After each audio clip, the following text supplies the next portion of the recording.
Hello, welcome to my first episode of my new Dragonbane solo playthrough. Today we're going to try out the first scenario called the Captive Orc. This is part of a little mini campaign that's included in the solo rules from the box set. So I'm doing this in Foundry, but we don't have an official module yet, so I'm using the Old School Essentials module, and I've made a lot of macros, but as far as the actual changes to my character, I'm going to keep track of them on just a regular character sheet. And so here you see I've created sort of a dashboard. I'm not sure if this is the best way to do it, but I'm going to give it a try. And we're going to basically move through these waypoints. And after we finish one, we'll move to the next. 1, 2, 3, 4, 5. For 3 and 4, I have a macro that will generate those locations. And then if we roll something that ends up needing a new waypoint, I have some tiles here that I'll just click to visible and then move them as I need to. Over here on the left, we'll see the threat tracker. This basically, each mission has a threat, and every time we do anything that delays our progress, we'll move this token down 1, and then if it reaches 6, then the threat event occurs, and we will talk about that when we get to the mission. So if any of you have watched my Dragonbane crossover with Dragonlance video, I think we've only put out one so far because it's our alternate game. Our main weekly game is Dungeons and Dragons, so we only play our alternate game when one of our players can't make it. So we've only had one episode, but in that episode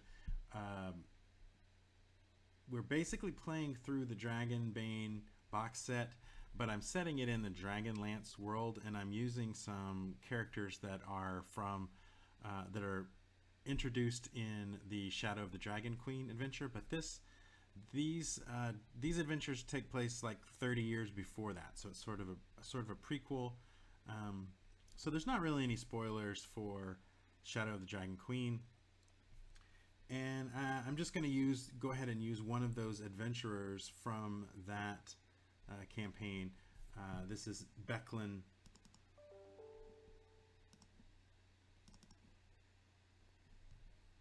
This is Becklin Uthvilharen, who is a knight of Solamnia.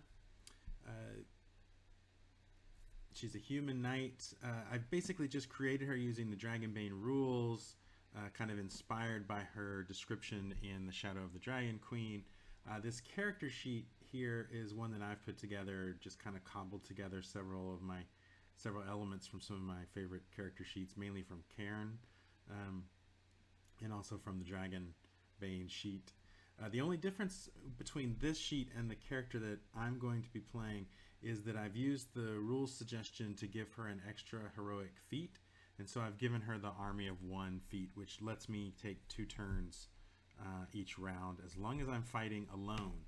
So once I find someone to journey with me, that won't apply. But if I'm fighting alone, I get to draw 2 initiative cards and actually get to act twice in the round. Okay, so let's go over the introduction.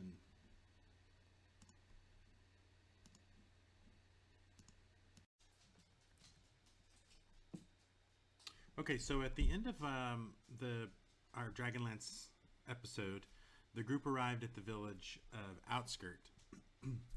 And so I'm thinking that we're going to skip ahead a little bit, and we'll say while the rest of the group is kind of relaxing at the end, Becklin has heard rumors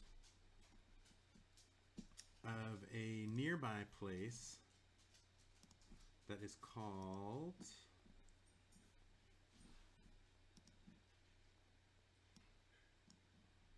Deepfall Breach, and maybe she's heard that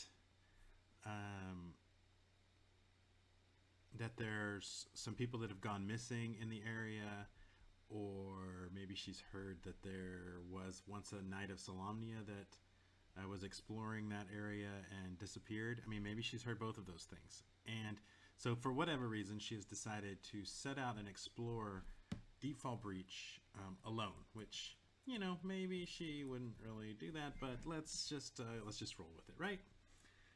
So yeah, she has traveled from Outskirt to this place. It's basically a rift in the ground called Deepfall Breach, and on the way, a thunderstorm has broken out. And so, yeah, let me read this introduction from the book. The nameless chapel stands at the edge of Deepfall Breach.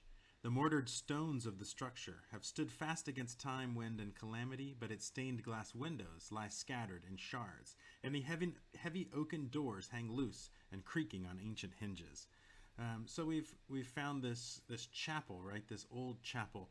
I'm thinking that it's probably been here since the Cataclysm, right? Because during the Cataclysm, the gods have abandoned Krynn, so there's no real need to build chapels. But this thing is ancient, and it has stood here for a very long time. You are caught amid a torrential rain, so you slip inside, eager to escape both the downpour and the baleful red glow emanating from the depths of the breach. So the breach itself is sort of this canyon, I guess, this cleft in the ground, and there's this weird red glow emanating out of it, which is kind of strange. Inside, the chapel casts a shadow of itself. I don't really know what that means. Maybe it means that it's just a shadow of what it once was. Rotting pews, piles of refuse, tattered tapestries depicting battles long forgotten. Candles lend their meager glow in flickering clusters, while fragrant smoke curls from incense burners. Maze-like etchings litter a large desk occupying the far wall. Maddening, aren't they? The gruff, weathered voice precedes a hunched form dislodging itself from the shadows. Silver streaks the coal-black beard of a dwarf draped in ratty robes. He leans on a wicked-looking two-handed mace, topped with a clenched steel fist. Numerous scars mark his visage, and a stone sphere replaces his left eye. The breach, he continues, nodding towards the desk littered with labyrinthine maps. Impossible to map with any accuracy. He introduces himself as Stonegaze, although he supplies his true name, Ingolfir. The name is not unknown to you, but the Ingolfir of whom you've heard tell is a fearsome warrior and a famed hunter of demons, not an old hermit priest. Have ye come to delve the breach, he asks. There's good to be done, justice to be dealt, and riches to be uncovered, if ye've the mettle for it. Alright, so I think Becklin will say, yes, Sir Dwarf, I am a knight of Solamnia, and I have taken a solemn oath to uphold justice and to defend the helpless. And so yeah, I think he will offer her he will tell her that then yes, you've come to the right place, for there are many good things to be done down in the depths. And he will show her. He will say, the most important mission is to find the World Breaker Shard. The leader of a sect of demon cultists holds the World Breaker Shard, the tip of the abyssal spear that split this land and created the breach. This power cannot stay in their grasp. And so, instead of a demon cultist, he would probably say cultists of Tarkesis. Foul magics cloud their location from my sight, but ye must locate the shard through other means. Seek below a band of cultists transporting a prisoner, an orc named Gorum. Gorum knows the location of the cultists' outpost and may serve as a valuable ally in the days to come. Alright, so this is our first mission, the Captive Orc. And if the threat meter gets down to 6, then a trio of goblin scouts plunder the breach, looting ancient crypts and robbing any who wander across their path. So when this threat hit triggers, these trio of goblin scouts are going to spring an ambush on us. Okay, so I think Becklin says, says, very well, I will travel into the depths and I will try to find this Gorum and bring him back out. So you descend a crumbling staircase into the chasm, braving the dizzying heights. A twisting corridor leads from the cliff face into the heart of the breach, emerging into what Inglefir calls the Vault of Many Paths. Here lies a great confounding hub of passages, branching from an ancient spherical chamber. Its walls embossed with primordial battlefields, depicting dragons and demons clashing eternally in stark relief. Innumerable tunnels run from the vault like veins through the stone flesh of the earth. You steel yourself against the perils to come, take a moment to study the notes and maps provided by Inglefir, and step forward. Beyond lies your path for this mission.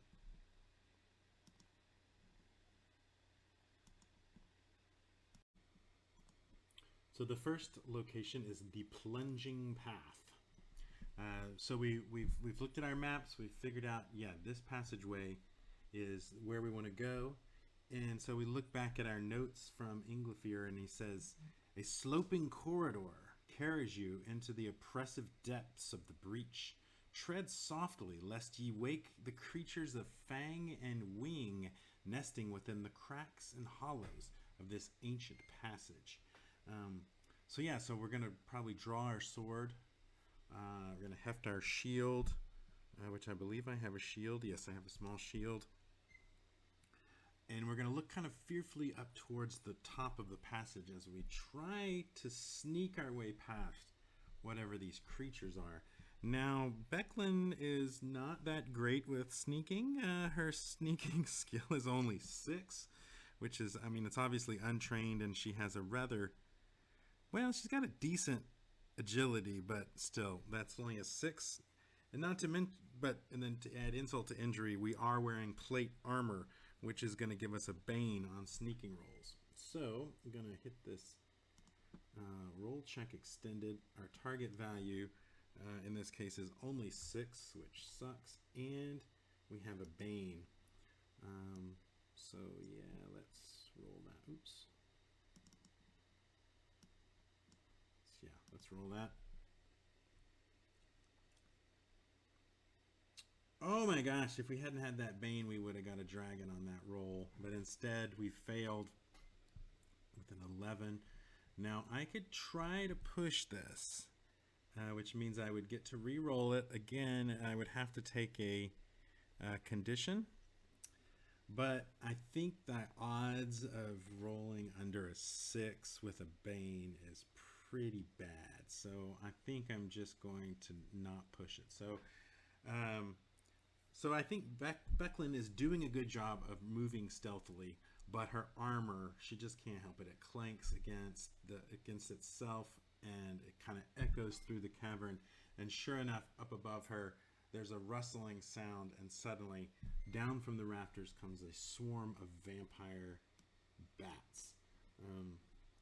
Let me see if I have created a monster for vampire bats. It does not look like I have. So I've created some monsters already for preparing my usual campaign here, but I don't see vampire bats in there. Okay, so let me just create a monster real fast. Vampire bats. So once we get the full module, we won't have to worry about this. But so what I like to do for now is I set it to monster. I create the new actor, and then I find the monster in the book.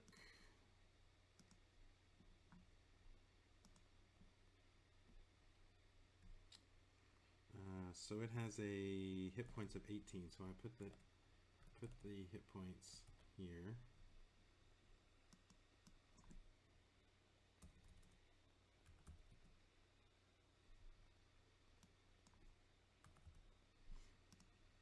And then in the notes, I just put a screenshot.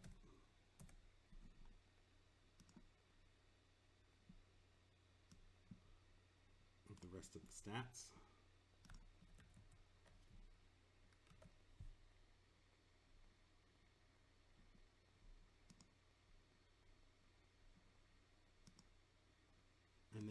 would usually put a token together, but I'm not going to take the time to do that. So let's go ahead and switch over to a stone battle map.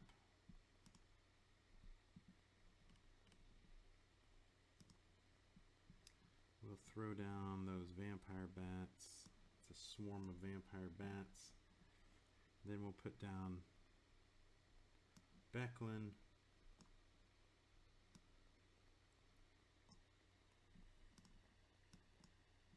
And we will go ahead and go to initiative.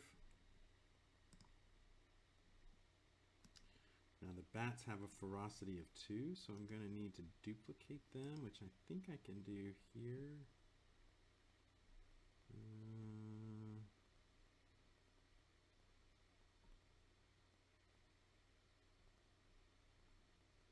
Thought I could do that. Well, let me just drag another swarm down here.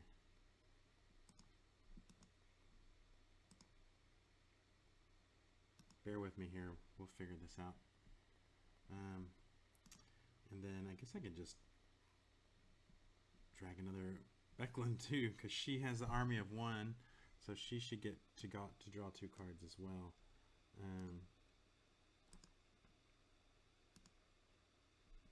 Okay. So now we've got, since the bats have a ferocity of 2 and Becklin has an army of 1, we're each going to get 2 things per round, so we'll just draw them all. Okay, so Becklin gets the first chance to swing at these guys. And let me look at their notes real quick. So,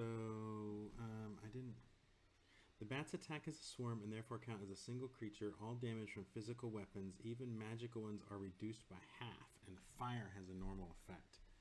Okay, so her attacks, Becklin's attacks, are going to get reduced by half, which sucks. Let me make sure I didn't miss anything else. So there are countless species of bats. Some are small and virtual harmless. The feared vampire bat falls somewhere between them. Wingspan of 1 meter, strong appetite for human blood. They always hunt in flocks and are often found in burial chambers. Okay. So Becklin is going to swing with her sword.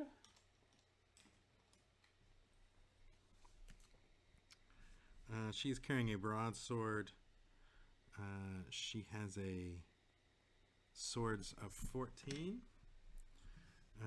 Now she does have Dragon Slayer. An attack aimed at a monster does an extra 1d8 damage if I spend 3 willpower. I have 17 willpower, so it might be worth doing that. Activate after hitting, but before rolling damage. So if I do hit them, I'll probably want to activate Dragon Slayer. So yeah, let's swing. She's got a 14. No boon or bane.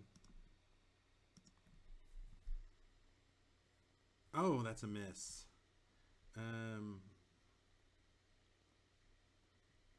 Should we try to push it? I think we will. I think we're going to push it. I'm going to roll it again. And we'll take the disheartened condition. I don't foresee us having to do many charisma checks. So, oops, I forgot to be in combat. Sorry about that. Okay, roll it again. 14. I need to add a push into my macro. That would be cool. Okay, that's a to-do on my to-do list. All right, come on, let's do better this time. Oh my gosh, 15. So I had to roll a 14. I rolled a 16, and then I rolled a 15. That's yeah, that's some bad luck. Okay, so now I'm really disheartened that I've missed both times so closely. Okay, so the vampire bat's turn. We're going to roll a d6 to see what they do. 6, mass attack. The bats split up to attack all characters within 10 meters. Each victim suffers a d8 slashing damage, and the bat swarm heals the same amount of hit point from drinking their victim's blood. Okay, so I'm gonna. They haven't lost any damage, so they're not gonna heal any. But I am gonna take d6 damage. So I'm gonna take 2 points of damage. However, my plate armor rating has an armor rating of 6, which I believe will reduce that damage, right? Let me make sure. I haven't played Dragonbane in a while, so let's make sure that I'm doing it right this first time. Combat. Hit. Melee. Dodging. Ranged combat. Damage. Here we go. Wearing armor. Equipping one. Armor you're wearing. Written down. Okay. Alrighty. An armor. Term of the armor rating. Whenever you take damage from a physical attack, subtract the armor rating from the damage. The damage is from a melee attack is completely negated. The attacking weapon itself suffers the damage instead, which might break the weapon. See durability, page 46. So where is 46? Oh, we're on 50, so 46.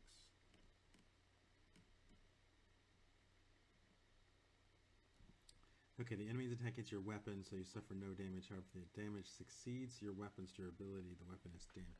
Okay, so I think what happens is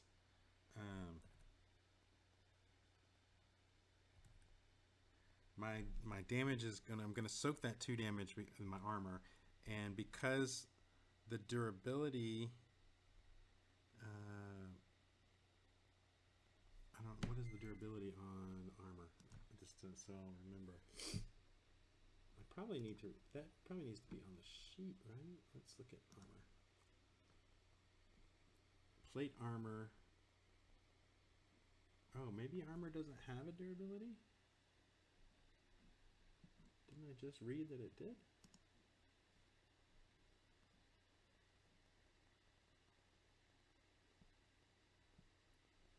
If the damage from a melee attack is completely negated, the attacking weapon... Oh, the attacking weapon. Okay, itself suffers the damage. Oh, sorry. Okay. Yeah, so the attacking weapon is just their fangs, so they're not gonna take the damage. But so my armor, so the bat comes flying down, clang, trying to suck my blood, but I'm wearing this nice armor, so it cannot do that. So that's the vampire bat's turn. Now they go again. It's unfortunate. Let's roll a d6 and see what they do. 5. That's another mass attack, but since I'm pretty sure, maybe I'm imagining this, or maybe I'm taking this. I don't think they can do the same attack twice in a row. Let me double check this.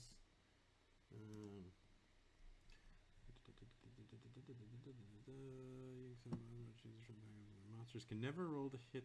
Performing a monster attack counts as an action. A monster never makes the same attack twice in a row. If the GM rolls the same monster attack 2 consecutive times, the second roll changes into the next attack on the table. A 6 becomes a 1. Yeah, so it becomes a 1. Swirling horror. The bats swarm around the victims at a frantic pace. Everyone within 10 meters suffers a fear attack. Okay. And a fear attack...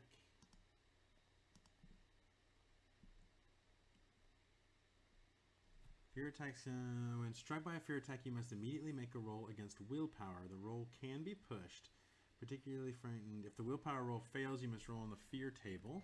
Okay. Let me see if just for fun, do I have the fear table? I do not. Okay, and I probably need to make a note of that. Add the fear table. And also I wanted to add push buttons to the macro. Okay, let's make a willpower roll. My will is 17.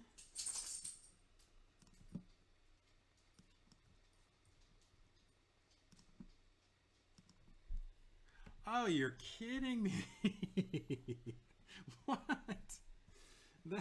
My rolls have been so terrible. All right. Fear table is a D8. Here we go. Oh my gosh. I should not be scared of these bats. They can't get through my armor. Why would I be scared of them? Paralyzed! You are petrified with terror and unable to move. You cannot perform any action or movement on your next turn. Make another will roll on each subsequent turn to break the paralysis. Oh my gosh. So I've seen this bat come flying out, trying to get through my armor, and it can't. And yet for some reason I'm still so terrified that I can't move. And I'm thinking maybe she's had some sort of trauma in the past related to bats. Maybe she's like, this is like an Indiana Jones snake thing where she's just terrified of bats. But yeah, so my next turn, I'm going to have to make another willpower roll. Which, I mean, surely I've got a willpower of 17. I should be able to do that, right? Okay, good. I've passed my willpower. Now, does that mean it says you are petrified, you cannot perform any action or move on your next turn, make another, each subsequent turn. So, okay, I'm going to keep that pass because, I mean, I earned it, but I'm not going to activate this turn. So then the next turn, we're going to redraw our initiative.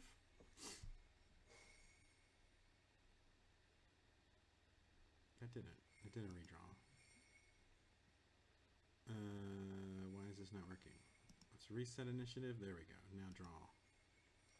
There we go. Okay, so the bats again are going to double up attacks. They're not going to get through my armor. I'm not too concerned about this. Let's see what they do.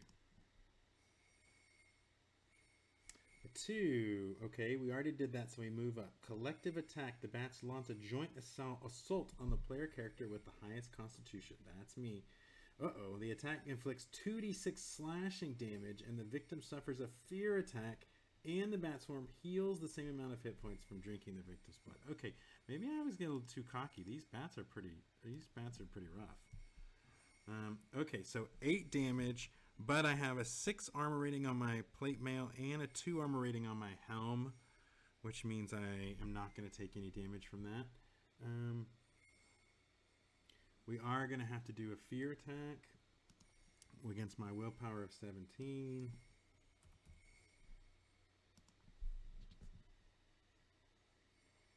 Okay, I passed. I'm not afraid. The bats would heal, but they can't heal because they're not damaged. Okay, they get another turn.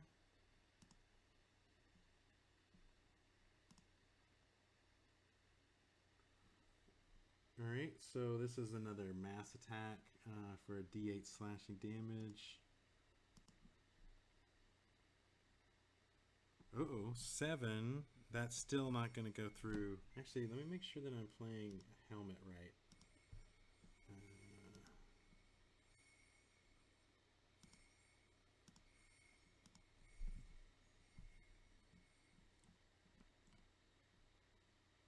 Your armor can be combined with a helmet, which can further increase your armor rating. Equipping or unequipping a helm counts as an action. Helmets can also give you a bane when using certain skills. Yeah, I get a bane on awareness and on bows when I'm wearing my helm,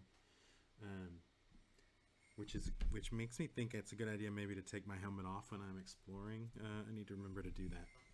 Okay, so let's see. They did a 7 damage, which doesn't get through my armor. Actually, they can't get through my armor with that attack. Okay, so finally I get to act.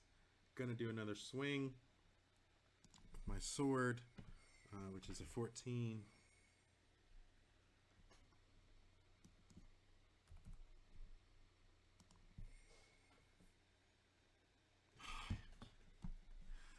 Alright, I'm gonna push it and get angry.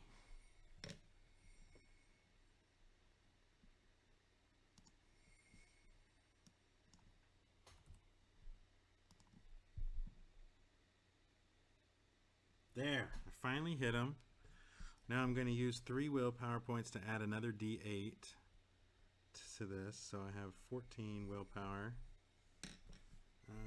And my sword, my broadsword usually does 2d6. So 2d6 plus 1d8. 12 damage, but it's halved, so 6 points of damage. And they are at 12 points now. Okay, and it is my turn again. I will take another swing. Just gonna roll a d20 this time. And miss. I can't take another condition, so I'm just going to miss. So I'm basically just swinging madly, trying to hit any of these bats. Okay, so another round.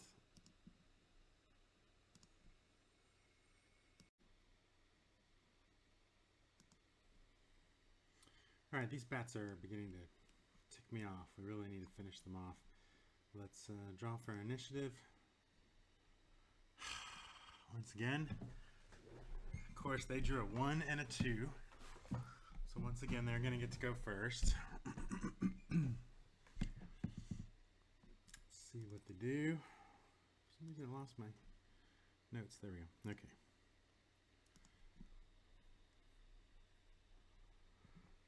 Two. Fear attack.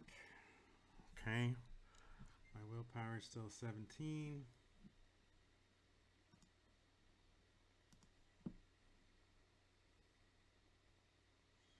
Passed. Okay. Next attack.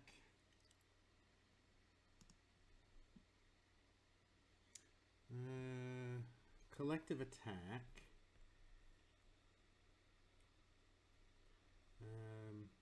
2d6 slashing damage and a fear attack.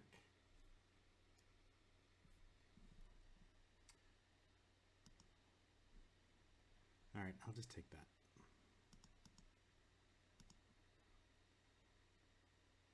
Oh, 11 points. So subtracting my 8, so I lose 3 hit points. I am down to 9. And I need to make another fear roll.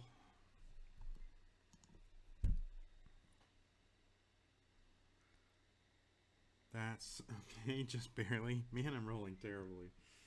Alright, so we need to finish these guys off. Come on, I got a swords of 14. That's a hit. I'll spend another 3 points of willpower, which brings me down to 11 points. So that I can roll 2d6 plus 8, a d8. Come on. Big money, no whammies. Ooh, not so great. Okay, 4 points of damage.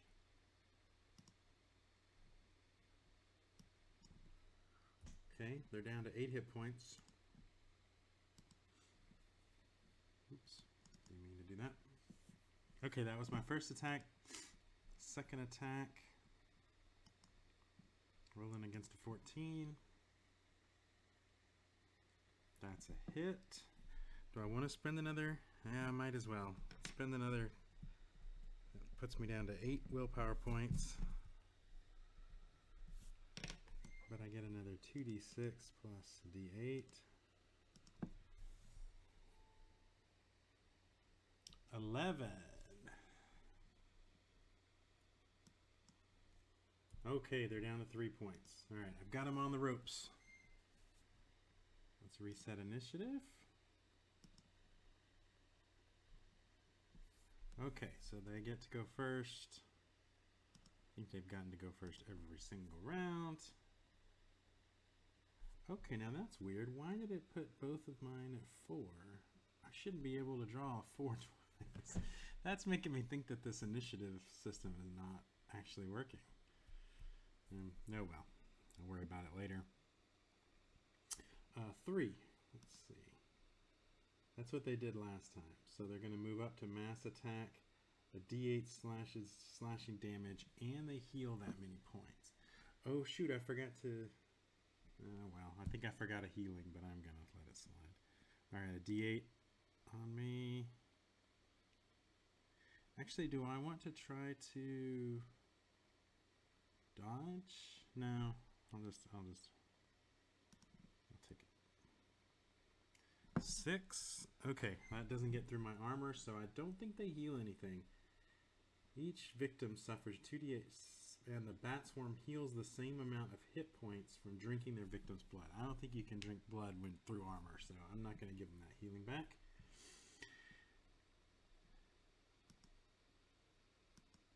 Alright, my turn. Hopefully finish them off here with a decent roll. That's a hit. Just gonna stick with my regular 2d6.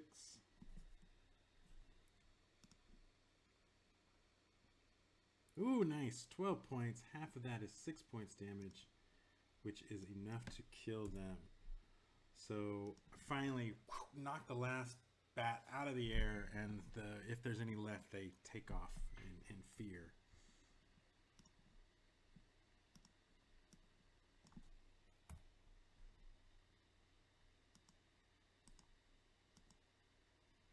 Okay, so I am able to pass the plunging path and make my way to the charred tomb.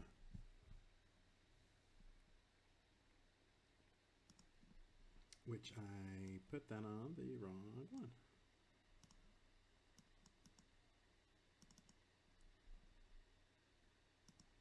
What's going on? Why are we being difficult? Oh, that's because it's right here, I guess. Yes, that's it. All right, the charred tomb. So looking back on my notes, it says, fire long ago ravaged this once grand mausoleum. It holds 5 remaining sarcophagi amid piles of ash. Find ye a path through a door hidden within one of these coffins, but disturb not the scorched dead, nor the hidden trap. All right, so I'm going to make a note here that there are 5 coffins. 1, 2, 3, 4, and 5. All right. I guess I will open one of the coffins, right?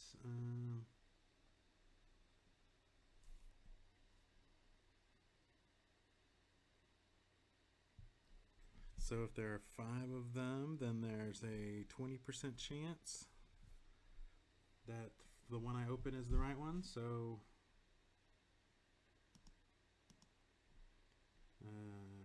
oops, let me erase that. All right, so if this is less than 20, I found the right one.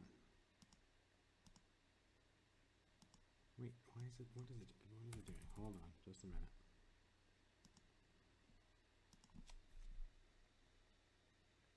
Oh, I did not find the right one. Okay. So it seems like it's either going to be a skeleton or the trap, right? So there are 4 of them that have a trap, that possibly have a trap. So let's say if this is 25%, so if this is less than 25, this is the one with the trap. It is not. So that means it's a skeleton.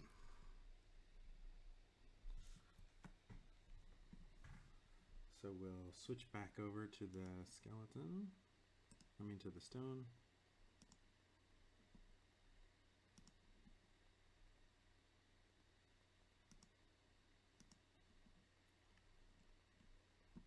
Actually, I'm going to give myself a roll to be able to tell that this is not the right one, and before I open it. Let's see, what would that be? Awareness, maybe?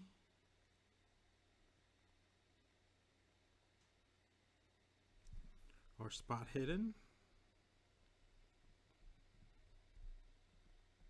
Now they're both the same, so I need to roll under 10.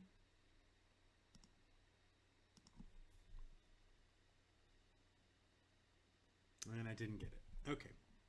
So I think, ooh, maybe this is the right one. Push the top of the sarcophagus open, and out jumps a horrible skeleton, which I think I have.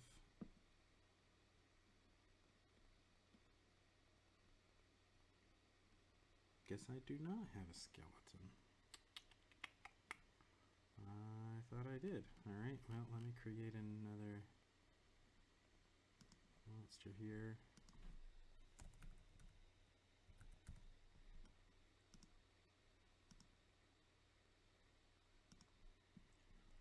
Now I know I have a skeleton token.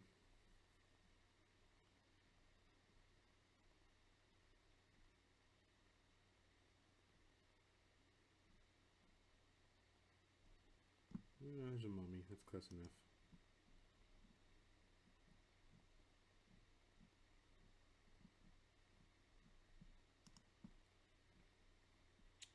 Okay, and let's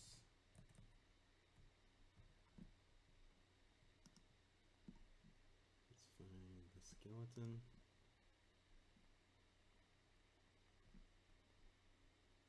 Oh, now it has leather armor, but only 8 hit points. Okay, so I'm gonna put 8 hit points. I need to remember it's leather armor. Piercing damage is halved.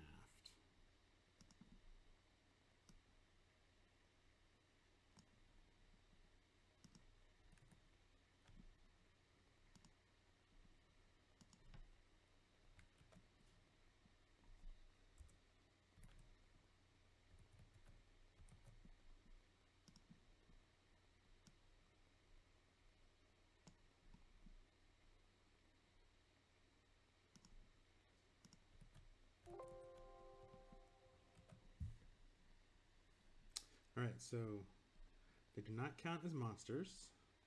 All piercing damage is halved. Skeletons are immune to fear and persuasion. They have a short sword at level 12 with a d10 damage.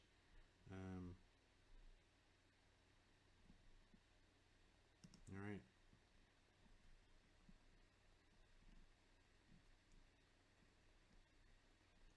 So this thing rises out of the tomb. And I am right there next to it.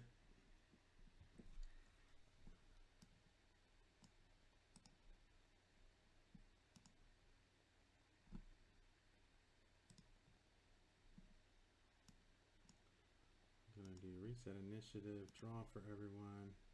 Oh, I get, oh shoot, what did I do? I actually get a second.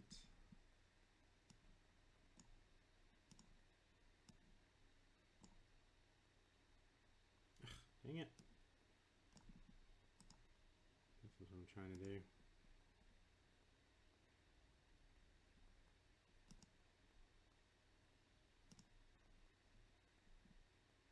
Alright, well, let's just reset it. I'm not sure what it's... Okay. What?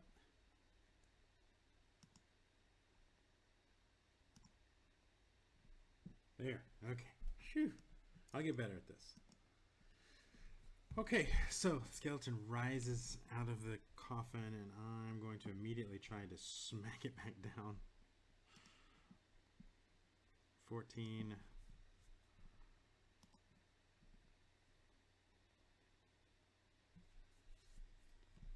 That is a miss. I am not going to try to push it. The skeleton has a 14, I believe, 12. Skill level 12, so it's going to roll 12. And hit for a d10 damage.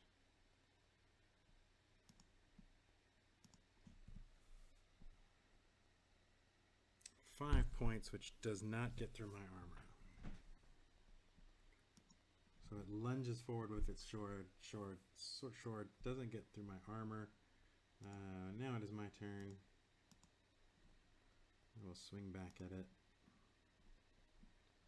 14. That's a hit. 2d6. Now I should have took a short rest after my last time, but I forgot. But I'm going to go ahead and use some more willpower to give it another. And this is a slashing attack, so it's not halved. But I'm going to do 2d6 plus 8. 15 minus his skeleton's 2 points studded leather, so 13 points of damage, which is enough to kill it. All right, so I put this thing down fairly easily. All right, that was the first coffin. Let's open up the next one. So now there are 1, 2, 3, 4. So there's a 25% chance that this is the one that I'm opening the correct one. And it is not. So it is not here. So there is 1, 2, 3. There's a 33% chance that this is the one with the trap, right? Yeah, there's 3 of them left. 1, 2, 3.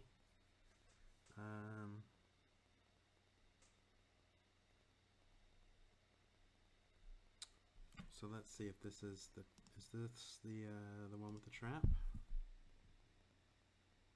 It is. Okay. Am I going to be able to spot this trap before I activate it? I think this will need to be an awareness roll again. Yes, I am, and that is, so I get to mark it because I rolled a dragon. Okay, let's just see what kind of trap it is real fast.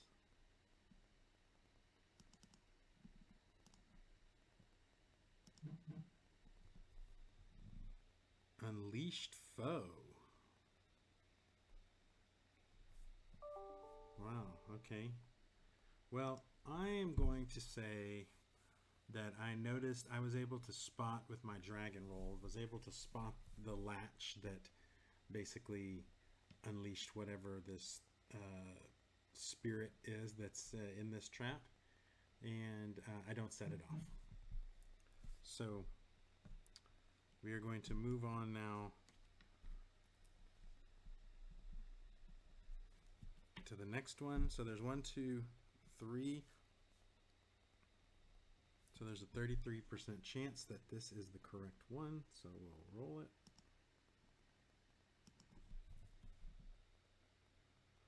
And that is not. So that means it's another skeleton that we've inside this one.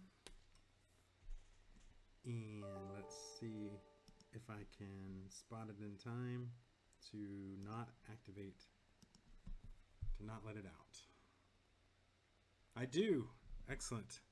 All right, so I'm going to say that it's kind of clawing, and I'm able to push the lid back onto the coffin before it can get out.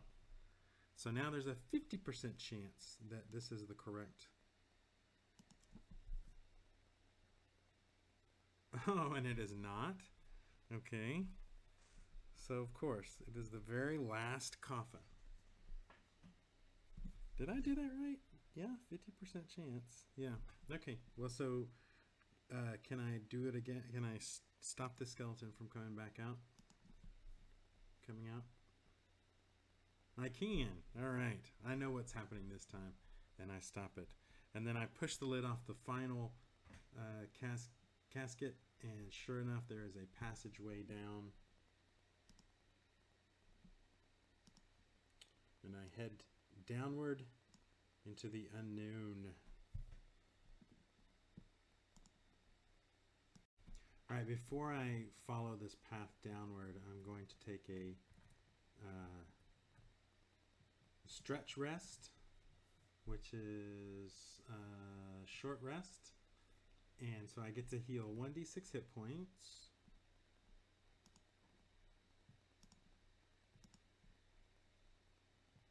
So 3 hit points. So I'm back up to full health.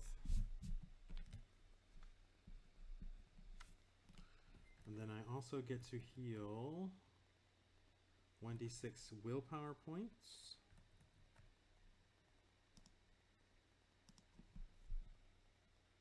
Ugh, just 1 point. That's not good. So I only have 6 willpower points. And I get to heal a condition of my choice, which I think I will no longer be angry, but I will still be disheartened. Okay, now let's go down this path and see what's down there. Okay, because I took so long to find the entrance into the in the sarcophagus, I'm going to go ahead and move the threat dial down 1 to 2. Okay, so now we're going to generate this unknown location here, and I have that right here. 1, 2, 3, go. Ooh, an ancient tomb with glowing crystals. Okay. So glowing crystals are a little strange. I wonder if I can break one off. Let's see. Fortune. I'm gonna ask the fortune chart. Can I break one off? No. I'm guessing it's either too tough to break off, or maybe it breaks off, but then the glowing just immediately stops, and so it's pretty much worthless. Okay. I'm guessing, is there, I can't remember, is there a table to see if this is occupied?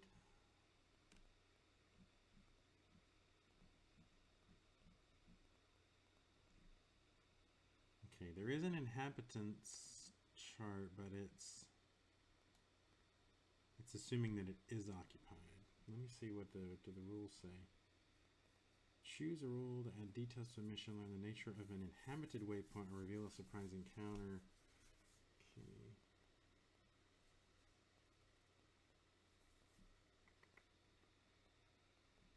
So is it ever going to tell me that there are people? Oh, okay, it does say inhabited on some of the things. Okay.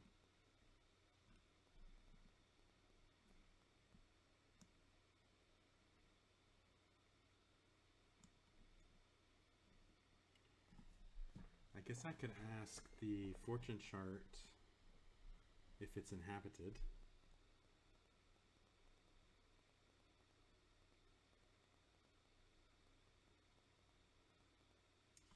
I think I will roll 2d6 and take the lowest result.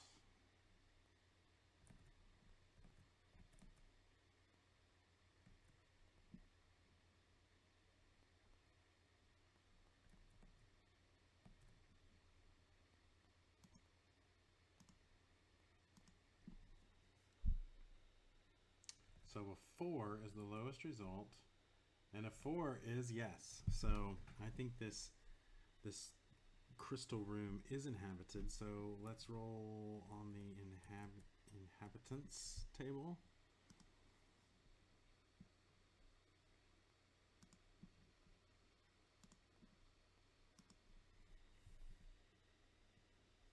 Goblins. Uh-oh. Okay. How many goblins are there? Few. Okay. We want to say there are 3, I guess. 3 goblins.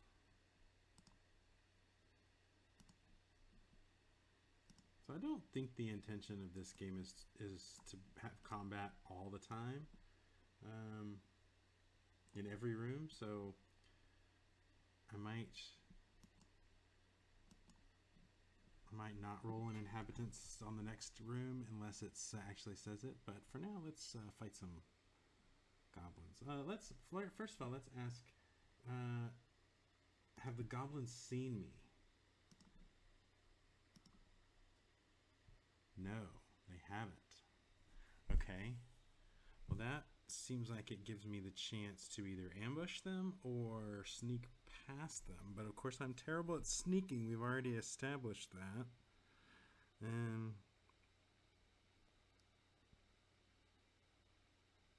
You know what? I'm not overly concerned about these goblins. Maybe I'm getting overconfident, but I think I'm gonna try to sneak past them. So my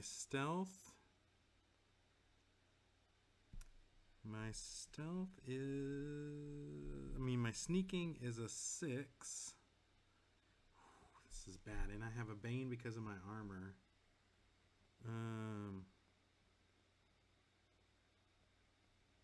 Yeah, that's not good luck. Maybe I should just try to surprise them so that I could get the first, so I could draw the first initiative.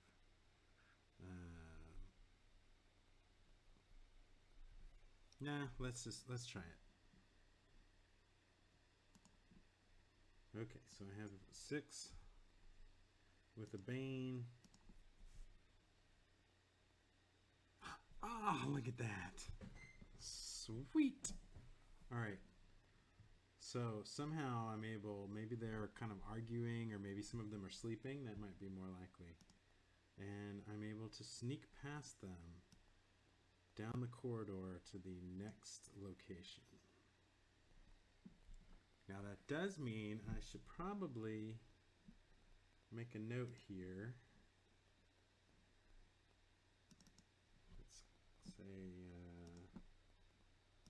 Crystal Cave.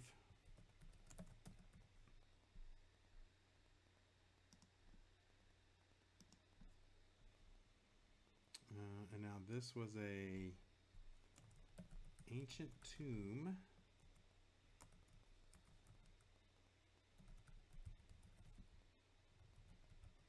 Filled with glowing crystals and 3 sleeping goblins. Okay. So that means when I come back this way, I might have to deal with those goblins.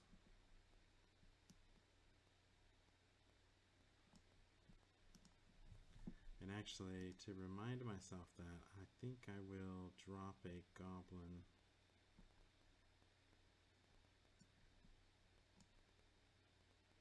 there. So remember that. Okay, let's see what's in this room. 1, 2, 3, go. Claustrophobic crawl space. Chillingly cold with crumbling terrain. Okay, that sounds really nerve-wracking. So we have to crawl through this tight space with its strangely cold while the terrain is crumbling down on us. I think that is going to require a fear check. Let's do a 17 as my willpower. Ooh, just barely. Okay, so yeah, that freaks me out a little bit, but I'm able to crawl through that space and make it into the fiendish altar.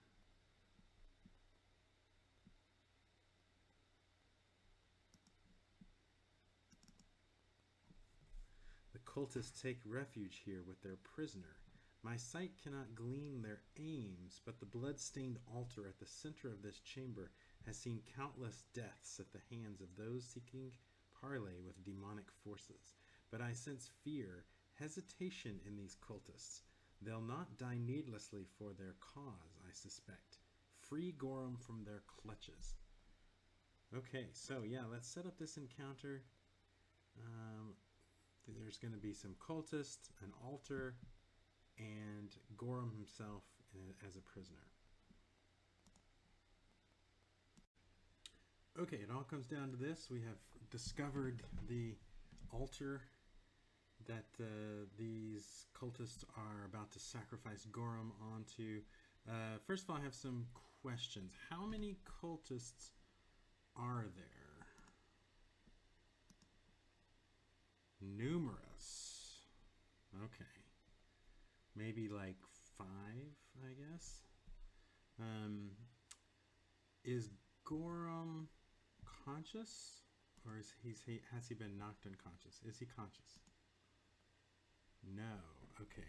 He's been knocked unconscious or maybe drugged somehow.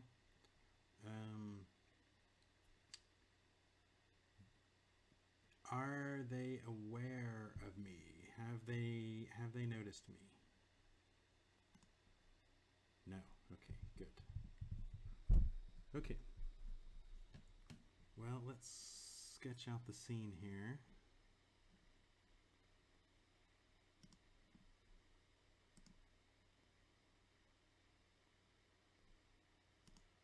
sure why my stone passageway. Okay. So I know I have cultists, yes.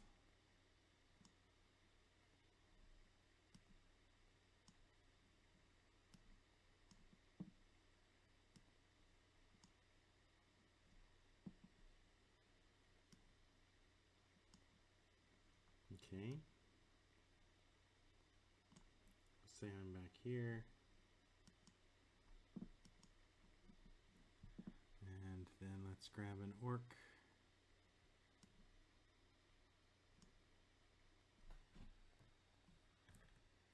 To be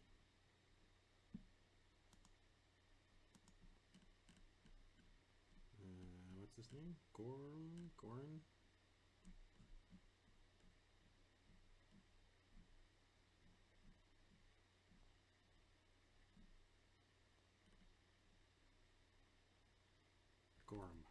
Okay.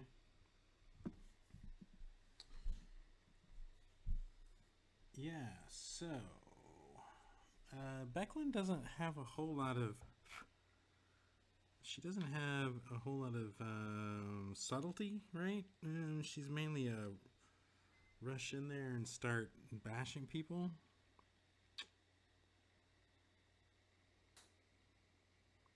She also does not have any ranged attacks or any ranged weapons.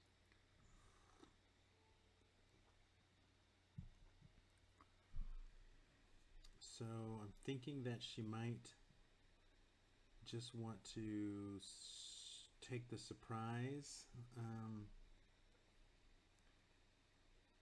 See if we could catch, at least get initiative on our first round, which I think I would probably give ourselves initiative on the first round because they're concentrating on their ritual or whatever they're doing.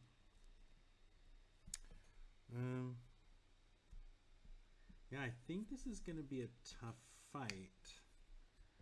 But maybe I'm thinking every round we could give Gorham an opportunity to wake up, right? Actually, let me go ahead.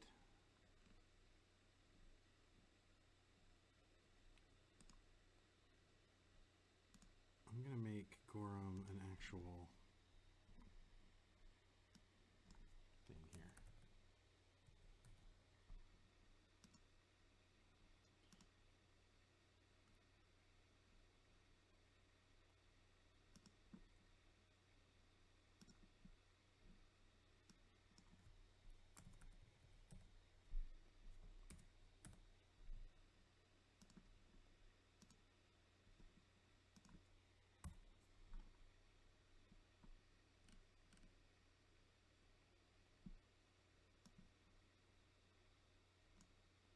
Okay. Yeah, so I think I will rush in army of one and try to take out one of these guys quickly. Maybe spend one of my... Oh, I can't use Dragon Slayer because these are not monsters. So, yeah, I'm not going to have a whole lot of things going for me here. This is probably going to be a tough fight. So, yeah, I guess we'll get to it.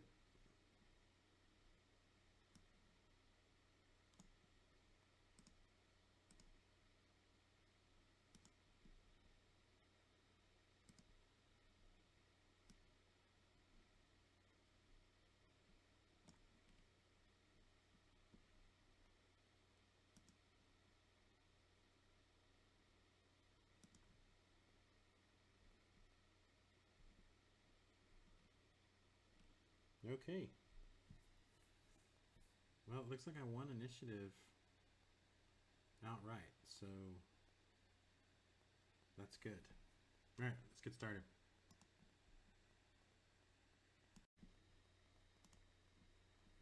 Becklin yells, "For Salamnia!" and rushes forward. Whoa, whoa, whoa, whoa. I do that all the time.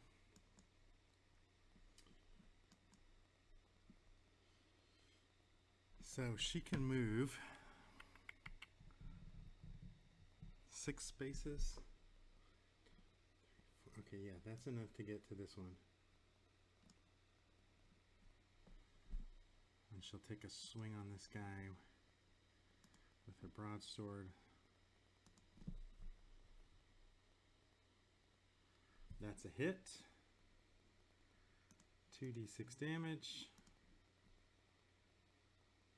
6 points.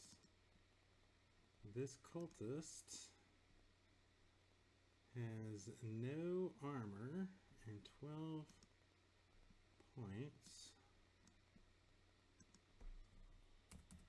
So he loses half his hit points in one swing. Catches him by surprise. Now, our description of this room did say that they are fearful or something like that. So I would say if 2 of them fall, I need to start doing some willpower rolls to see if the rest of them run. Especially if Gorham can wake up. Wait, I need to... Okay, that was that one. This one is here. Okay. So they have a sling and a hand axe. I don't think any of their weapons were readied. Does that matter in Dragonbane? Let me see.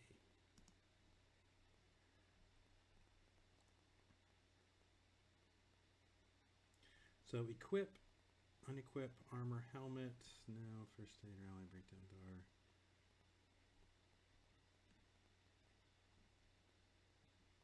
So now drawing a weapon is a free action in this game. So he will use his free action and then rush at Becklin.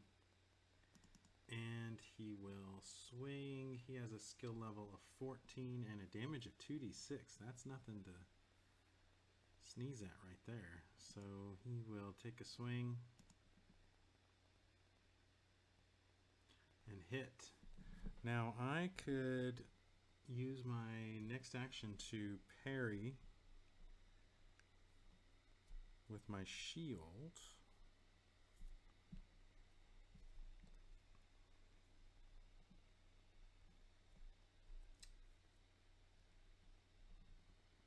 Because, I mean, it's in theory, this hit could be my last. I think I will do that. I will parry with my shield, so a 14.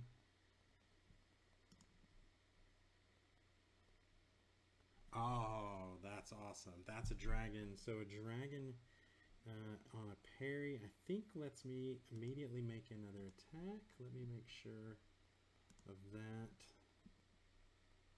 Let's see, melee combat.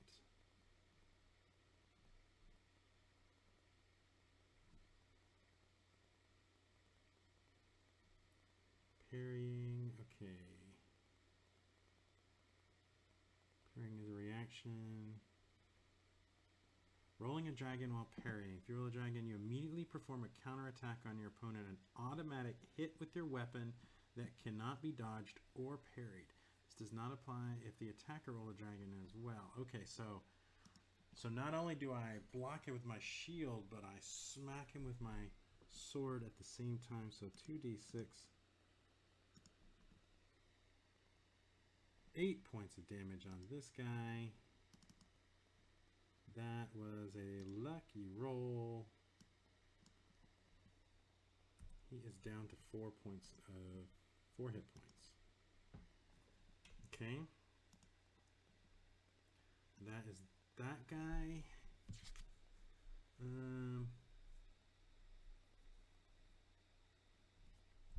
Are there, I can't remember, in this game, are there any penalties to firing into melee? Let's look up ranged combat real quick.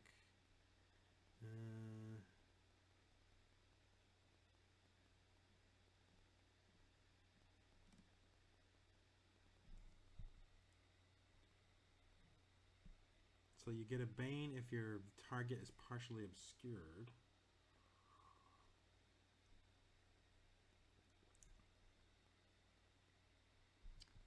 Okay, that might apply.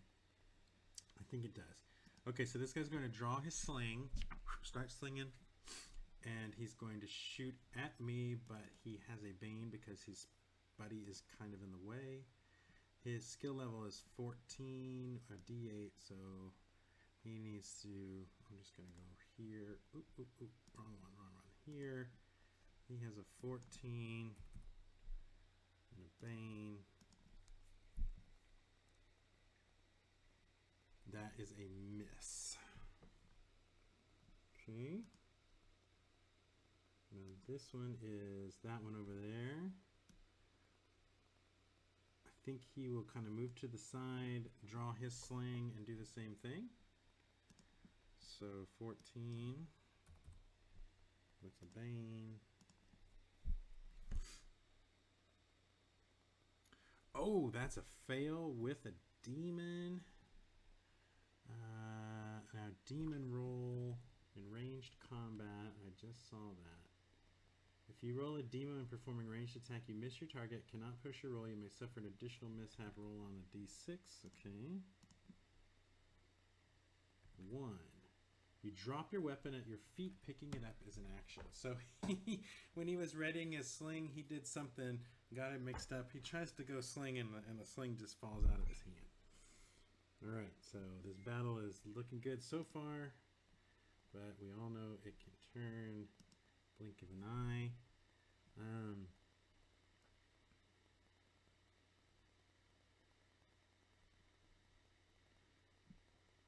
I think this guy's going to rush past Gorham here and try to attack me with a sword.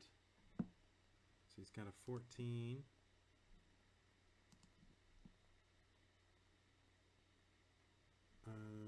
Do you have to beat it? Does a tie count?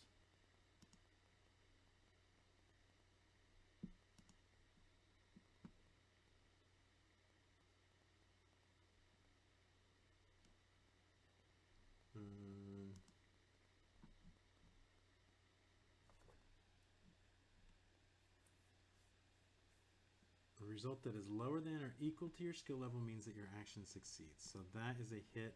I've already used my action. So he does 2d6. Okay, good. Only 3 points. That does not get through my armor.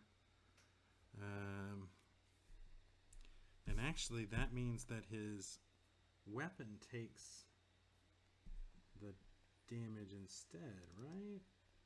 Isn't that what it said? Hand axe.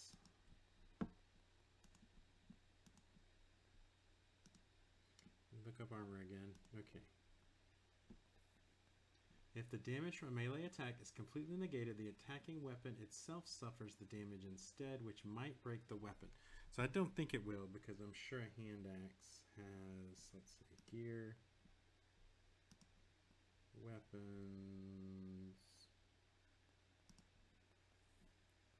A hand axe has a durability of 9, and he only did like something like 3 points of damage, so that's not enough to break the weapon.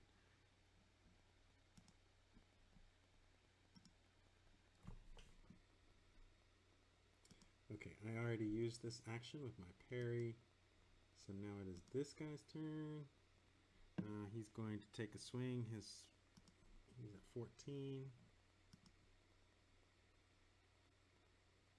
Ooh, that was almost bad. All right, 2d6 with his hand axe. 8, which is exactly my rating with my armor and my helmet. So that does not do any damage, and it's still not less than his durability, so his weapon's not damaged. Okay, now it is Gorham's turn. What does his willpower? Awareness of 10 and evade of 8. Let's give him a 10 then, I guess, to wake up. So if he rolls under 10, he wakes up. 50% chance. Oh, look at that. A dragon.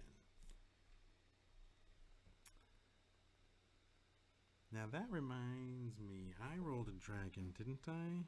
What was that on?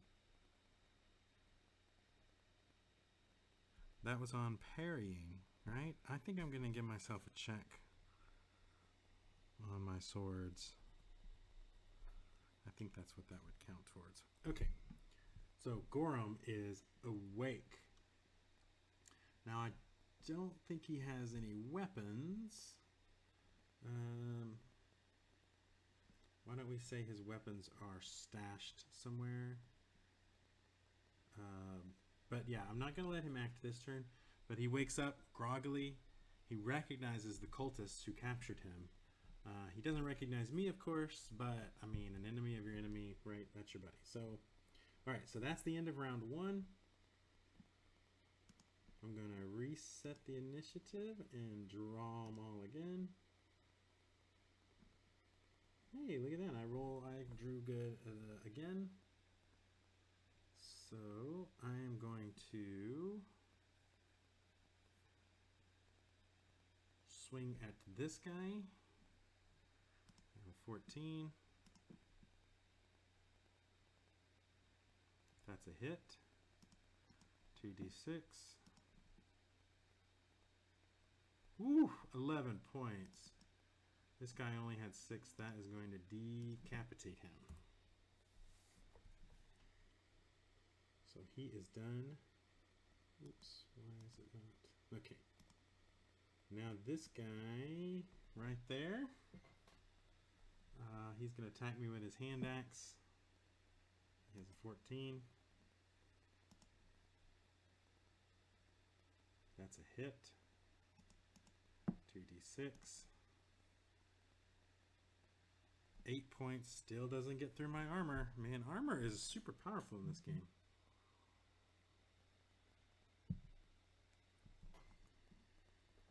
Okay, my turn. I'm going to try to finish that guy.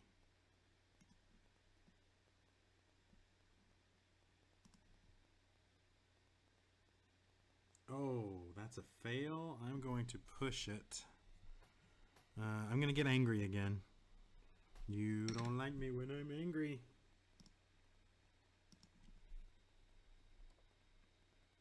That's a hit. 2d6. 7 points. This guy... Oh, no, I was going to go for the one that was already injured. Yep, that's enough to kill him.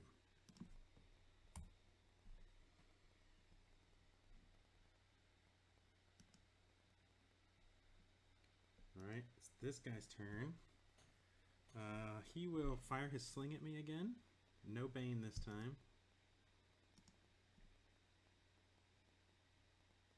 That's a hit for 1d8 damage.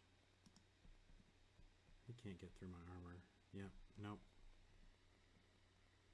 He's probably going to realize that.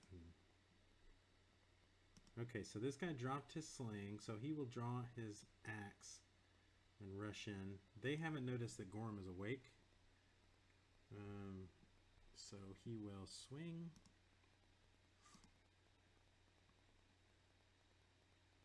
That's a hit. 2d6. 7 points. Still does not get through my armor. Alright, Gorum is going to move here and pick up the hand axe from the dead cultist. And he has a skill level of 12. He will attack this cultist here.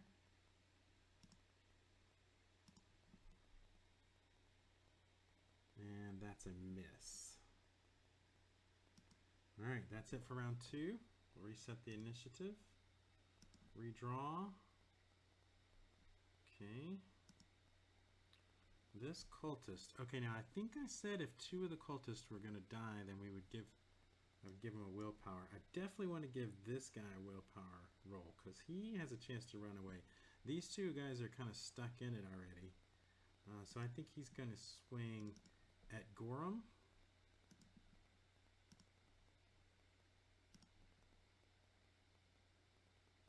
That's a miss.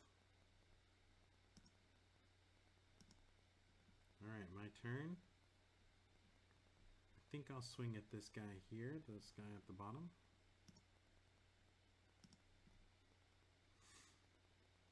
That's a hit. So one thing I need to remember next time is to add the improvised weapons. Makes it a little bit more fun. 7 points, so he's got 5 left. This feels a little bit D&D, just chipping away at hit points, but okay, this cultist here, he's going to make a willpower roll. I'll give him a 10. He makes it, he'll stay, otherwise he's running.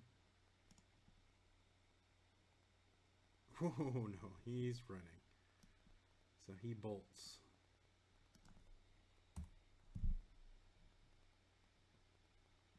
Alright, Gorham's turn. He's going to try to hit that guy again. I think I gave him a 12 last time. Oh, he misses again. He must be groggy from his sleep. Okay, this one's going to swing at me. And hit. 9 points. This does get through my armor, but only for 1 point.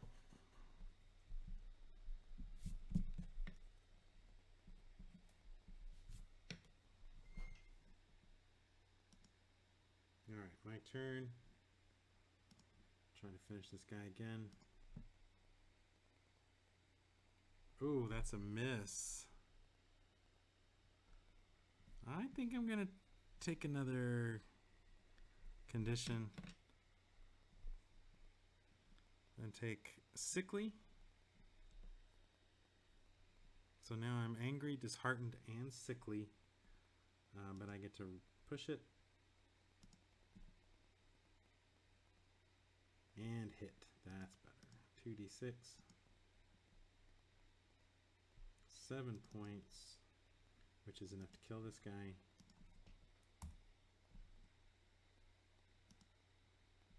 Gonna reset initiative, redraw initiative. Alright, Gorham's turn. He's gonna get another chance to swing at this guy. He's missed twice already. Oh, look at that. He had his training as a warrior has started to come back. And so he gets an extra d6, I think. Let me double check that. Need to do combat, melee combat, critical hit. May choose one of the following. Roll double the amount of dice for the weapon's damage. Okay. Oh, you know what? I have not been adding my damage bonus. Well, shoot. My damage bonus is a plus 1d6. Is that already calculated in there? Let me look at what my broadsword is supposed to be. No, I should be rolling 3d6. I'm going to make a note of that. Try not to forget that next time. So that means he rolls double the amount of damage on a critical. So that would be 4d6. Now, does he have a damage bonus? He does. He has a d4. So I'm going to add a d4. Do these cultists have a damage bonus? No, they don't. Okay, so I don't think I've totally screwed it up. I've just been rolling less damage from myself. All right, let's see if he can kill him with one strike. Woo, 19 points. That is enough to kill him with one hit. All right, so the final cultist falls. We watched well, I should say the final cultist. One of them was able to escape. We're not sure exactly where he went. That might be a problem for another day. But for now, I will introduce myself to Gorham and